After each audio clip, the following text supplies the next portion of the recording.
Hi friends, இன்னைக்கு நம்ம வீடியோல என்ன பார்க்க போறோம் அப்படின்னா, இன்னைக்கு வந்து 3வது வீட்ல என்ன நடந்துச்சு அப்படின்றத நம்ம பார்க்க போறோம். வாங்க நம்ம வீடியோக்குள்ள போலாம். ஹாய் ஃப்ரெண்ட்ஸ், நம்ம வந்து கிறிஸ்டின் வீட்ல இருந்து நம்ம வந்து 3வது வீட்டுக்கு வந்தோம். வந்ததுக்கு அப்புறம் தான் எங்களுக்கு ஸ்டார்டிங்ல பிரச்சனையே ஸ்டார்ட் ஆயிடுச்சு சொல்ல போனா. நாங்க வந்து பால் காய்ச்சறதுக்கு வந்து எல்லாமே ரெடி பண்ணி எல்லாமே வச்சுட்டோம். வச்சதுக்கு அப்புறம் அவங்க ஏற்கனவே இருந்தவங்க வந்து பூஜை அறையில வச்சு சாமி கும்பிட்டுருப்பாங்க பாத்தீங்களா, அந்த இடத்த வந்து அலசிட்டு நம்ம எப்பயுமே சாமி கும்பிடுவோம். அதே மாதிரிதான் நாங்களும் அலசி விட்டு சாமி கும்பிட்டோம். அவங்க வந்து 3 பொட்டு மாதிரி வச்சிருந்தாங்க. அந்த பொட்டுல நாங்க என்ன பண்ணிட்டோம், அந்த பொட்டை அழிக்கல. ஆனா எங்க சாமிக்கு வந்து அது ஒத்து வராது. நான் அது ஞாபகமே இல்லை எனக்கு. நாங்க வந்து எல்லா போட்டோ ஓம் சக்தி அம்மா முருகா எல்லா போட்டோ சிவபெருமான் எல்லா போட்டோ வச்சு நாங்க கும்பிட ஆரம்பிச்சிட்டோம். நாங்க கும்பிட ஆரம்பிக்க மாமாவுக்கு வந்து அப்படியே ஒரு மாதிரி ஆயிட்டாரு. எனக்கு இருமலா வருதுமா, ஒரு மாதிரியா இருக்கு, என்னோட வருது, மயக்கமா வருது, உனக்கு ஞாபகம் இருக்கா, அப்பாவுக்கு அந்த வீட்டுலதான் முடியாம இருந்து டஸ்ட் அலர்ஜி, கம்பெனில இருந்த டஸ்ட் அலர்ஜினால அந்த மாதிரி ஆயிடுச்சு.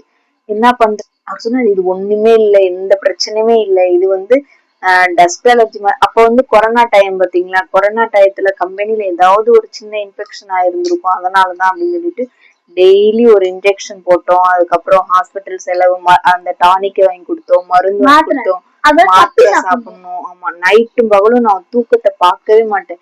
பாதி நேரமா இருந்தாலும் 4 மணியா இருந்தாலும் நான் போய் சுடுதண்ணி காய வச்சு அந்த டானிக்கை மிக்ஸ் பண்ணி நான் மாமாவுக்கு வந்து கொடுப்பேன். அதை குடிச்சிட்டு தூங்குவாரு. அவரும் அழுதாரு, நானும் அழுதேன். அப்ப கடவுளே இல்லையோ அப்படின்னு சொல்லி நான் யோசிச்ச காலம்லாம் அந்த காலம். கடவுளே இல்ல, நமக்கு இவ்வளவு சோதனை கொடுக்குறாரு, நம்ம அந்த வீட்டுலதான் அவ்வளவு கஷ்டப்பட்டு இந்த வீட்டுக்கு வந்தோம், இந்த வீட்டுல வந்து நமக்கு இவ்வளவு சோதனை கொடுக்குறாரு, அப்ப கடவுளே இல்ல அப்படின்னு நினைச்சுக்கிட்டு இருந்தேன். நான் நினைச்சுக்கிட்டு இருக்கப்பதான் நீ சாமி மேல வந்து எப்பயுமே பக்தியா இருமா, சாமியை வந்து எப்பயுமே நம்ம விட்டு கொடுக்க கூடாது அப்படின்னு சொல்லிட்டு மாமா சொல்லட்டியும் ஒவ்வொரு நாளும் ஒவ்வொரு நொடியும் நான் எவ்வளவு கஷ்டப்பட்டேன் அதை விட டபுள் மடங்காதான் அவரு கஷ்டப்பட்டாரு. அவர் வந்து கிட்டத்தட்ட தூங்கவே மாட்டாரு. தூங்குனா கூட அப்படியே எந்திரிச்சு உட்காந்து இருந்துகிட்டே இருப்பாங்க. எனக்கு ஒரு பக்கம் பயமா இருக்கும், ஐயோ இப்படி இருக்காங்களே, நமக்கு காசு பணம் எதுவுமே தேவையே இல்லை, நமக்கு புருஷனை எப்படினாலும் நல்லபடியா நம்ம காப்பாத்தணும் அப்படின்னு சொல்லிட்டு ஒவ்வொரு ஹாஸ்பிட்டல் யாருக்குமே சொல்லல. எங்க வீட்டாளுகளுக்கு சொல்லல, எங்க எங்க அப்பா வீட்டாளுகளுக்கு சொல்லல, அதே மாதிரி மாமா வீட்டாளுகளுக்கு யாருக்குமே சொல்லல. நம்மளால சமாளிக்க முடியும் அவரை வச்சு அப்படின்னு சொல்லிட்டு நான் வந்து அவ்வளவு தூரம் கஷ்டப்பட்டேன். இவன் என்ன பண்ணிட்டா, நான் தனியா இருக்கேன், நான் ஒரே பொண்ணா இருக்கேன். அப்ப வந்து 2வது குழந்தை பிறக்கல, எனக்கு பையன் பிறக்கல. நான் தனியா இருக்கேன், நான் லோன்லியா இருக்கேன், ரொம்ப ஃபீல் பண்றேன் அப்படின்னுட்டியும் நாங்க வந்து ஒரு டாக் எடுத்துட்டு வந்து வளர்த்தோம். அந்த நாய்க்குட்டி வளர்த்ததுல வந்து பாத்தீங்கன்னா, இப்ப சொன்னா கூட அழுதுருவா. அந்த நாய்க்குட்டி நாங்க வந்து எடுத்துட்டு வந்து வளர்த்தோம். இவ அவ்வளோ ஒரு தம்பி, அதாவது கூட பிறந்த தம்பி எப்படி இருப்பானோ அதே மாதிரி பாத்துக்கிட்டா வச்சுக்கிட்டா. உங்களுக்கு இன்ன வரைக்கும் ஒரு உண்மை தெரியாது. என்னது? கருப்பு இருந்தாங்கல்ல, கருப்பு நோட்டு வளர்த்தேன்ல, அவனுக்குள்ள டாம் வர சொன்னதே நான் தான். அதான் இங்க பாருங்க, அது ஒண்ணு நடந்துச்சு. அந்த ஆத்மா வந்து, அந்த நாயோட ஆத்மா வந்து இன்னொரு நாயோட உடம்புக்குள்ள வந்துச்சு. வந்து என்ன சொல்லுச்சு பாப்பா? ஞாபகம் இருக்கா இல்லையா உனக்கு? நான் தண்ணி கொடுத்தேன், குடிச்சிட்டு சரி ஓகே அக்கா கை தண்ணி குடிச்சிட்டு நான் போயிடுறேன் அப்படின்னு போயிடுச்சு. அது போய் அப்ப நம்ம மனுஷருக்கு மட்டும் ஆத்மா உறவுன்றது கிடையாது, நாய்களுக்கும் ஆத்மான்றது இருக்கு, ஒரு உறவுன்றது இருக்கு. அந்த நாய்க்குட்டி வந்து அந்த நாய்க்குட்டி பண்ற சின்ன சின்ன சேட்டைகள்லாம் எங்க வீட்டுக்குள்ள நடக்கும். அவனுக்கு ஞாபகம் இருக்கா? அதாவது துணியை கிழிக்கிறப்ப அந்த கிறுக்கிற சவுண்ட் வரும் பாத்தீங்களா, அது நடக்கும். அதே மாதிரி பாத்திரங்கள்லாம் உருட்டுற சவுண்டு கேட்கும், திடீர்னு பயப்படுவோம் நாங்க. அதுக்கப்புறம் பழகிருச்சு எங்களுக்கு.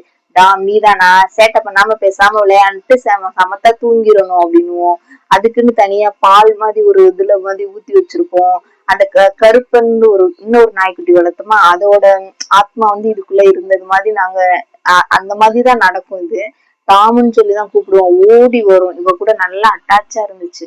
அதுக்கப்புறம் என்னாச்சு அப்படின்னா, தொடர்ந்து ஒரு வைரஸ் பாரோ வைரஸ் இருக்கு பாத்தீங்களா, பாரோ வைரஸ் வந்து தொடர்ந்து வந்துகிட்டே இருக்கிறதுனால கிட்டத்தட்ட 4 நாய்க்குட்டி வளர்த்தோம். இவளுக்காகவே 4 நாய்க்குட்டி அங்க இருந்து வளர்த்துட்டு அவ்வளோ அழுகா. அதுக்கப்புறம் இன்னொரு நாய், நல்ல பெரிய நாயா வந்துருச்சு. பெரிய நாயின்னு கூட சொல்ல மாட்டா, பப்பி, பெரிய பப்பி ஆயிட்டு அது வீட்டவே சுத்தி சுத்தி வந்துகிட்டே இருந்துச்சு. அதுக்கப்புறம் அதுவுமே பாறை வந்து இது ஒண்ணதுனால எங்களுக்கு ரொம்ப கஷ்டமா போச்சு. சரி நம்ம வளர்க்கவே வேணாம், இந்த மாதிரி ஆகிக்கிட்டே இருக்கு, என்ன பண்றது அப்படின்னா அது உயிர் பலி வந்து கேட்டுக்கிட்டே இருக்கு. அந்த வீடு வந்து ரத்தம் கேக்குதுன்னு சொல்லுவாங்கல்ல, அந்த மாதிரி ஒண்ணு நடந்துச்சு. அதாவது ரத்த காட்டேரியா என் பக்கம் ரத்த காட்டேரி அந்த வீட்டுல வந்து அந்த இது இருந்ததுனால மனுஷங்களுக்கு அதாவது எங்களுக்கு எதுவும் பிரச்சனை இது, ஆனா குறைக்க அந்த வீட்டுல சண்டை வந்துகிட்டே இருக்கும். எதுக்கு வருது ஏன் வருதுன்னு தெரியாது. நாங்க எப்பயுமே சண்டையே போட மாட்டோம். ஆனா அந்த வீட்டுல இருக்கும் போது தெரியல உனக்கு என்னது கரு வரும் போகும். ஆமா அடிக்குறக்கா வந்து நான் கன்சீவ் ஆகுற மாதிரி இருக்கும். நான் கன்சீவ் ஆக மாட்டேன். அந்த ஒரு மைண்ட்லயே கொண்டு வந்துட்டு என்ன ஆகுன்னு தெரியாது. எங்களுக்கு வந்து அந்த மாதிரி தடங்கள் ஆகிக்கிட்டே இருந்துச்சு. அதுக்கப்புறம் நாங்க ஒரு நாய்க்குட்டி ரொம்ப சீரியஸா கண்டிஷன் ஆகி அதை குளுக்கோஸ் ட்ரிப்ஸ் எல்லாம் போய் போட்டுட்டு வந்து அதை காப்பாத்திரணும்னு அவ்வளவு தூரம் ரொம்ப ரொம்ப ட்ரை பண்ணி பார்த்தாங்க. ட்ரை பண்ணி பார்த்துட்டு ஒரு குழந்தை எப்படி பாத்துக்கிறாங்களோ அது மாதிரி பாத்துக்கிடுவாரு. அவ்வளவு தூரம் பார்த்தது வச்சது எதுவுமே வந்து நடக்கவே இல்லை. அதுவுமே வந்து இதாயிருச்சு, செத்து போச்சு.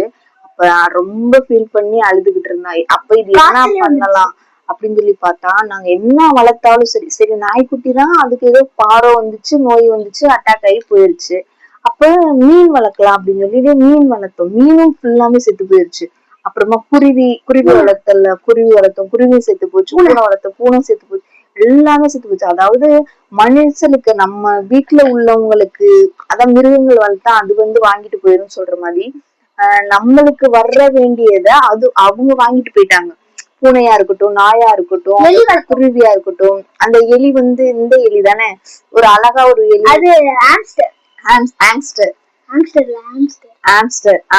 எலி வளர்த்தோம். அது வந்து பாத்தீங்கன்னா சூப்பரா நல்லா விளையாடும், ஜாலியா இருக்கும். ஆமா, ரோசின்னு பேர்லாம் வச்சிருந்தோம். அதுவுமே பார்த்தா திடீர்னு பார்த்தா செத்து போய் கிடந்துச்சு. ஏன் இப்படி ஆகுது வைக்கிறதுன்னு பார்த்தா அதுக்கப்புறம் எங்களுக்கு தெரிய ஆரம்பிச்சிச்சு என்ன ஆகுது. ஆமா, அது வந்து நிறைய அந்த வீட்டுல வந்து அது ரத்தம் வந்து கேட்டுக்கிட்டே இருக்கு, பலி கொடுத்துக்கிட்டே இருக்கு சொல்லுது. அதனாலதான் மாத்தி ஒரு நாய்க்கு 2 நாய் 4 நாய் செத்து போச்சு, பூனை செத்து போச்சு, குருவி செத்து போச்சு, மீன் எல்லாம் செத்து போச்சு. மனுஷனுக்கு வர வேண்டியது எல்லாத்தையுமே வந்து மிருகங்கள் வந்து அவங்க எல்லாமே எடுத்துட்டு போயிட்டாங்க. அப்போ சொல்றேன். ஓகே ஃப்ரெண்ட்ஸ், நம்ம வீடியோ பிடிச்சா லைக் பண்ணி, ஷேர் பண்ணி, கமெண்ட் பண்ணி, மறக்காம சப்ஸ்கிரைப் பண்ணிடுங்க.